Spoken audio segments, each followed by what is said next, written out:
Pour le prix Développement durable et RSE, je suis fier de pouvoir vous présenter un guide dédié à l'accompagnement sur l'endométriose.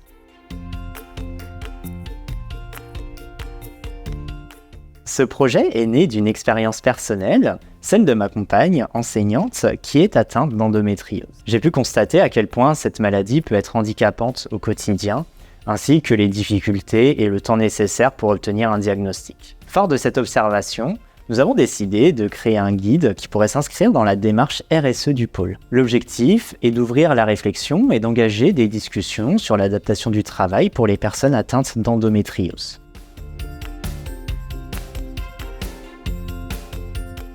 Le guide que nous avons conçu vise à sensibiliser et à informer sur l'endométriose.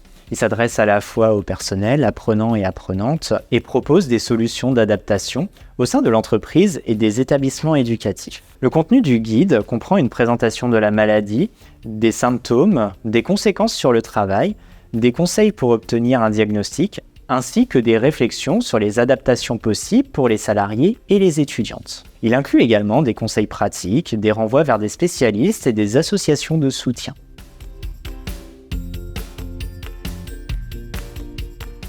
Dans son état actuel, le guide est en cours de finalisation. Il n'a pas eu l'occasion d'être présenté. Nous espérons que ce guide contribuera dans le futur à améliorer la qualité de vie des personnes atteintes d'endométriose au sein de notre organisation, en leur offrant un environnement de travail et d'études plus adapté à leurs besoins.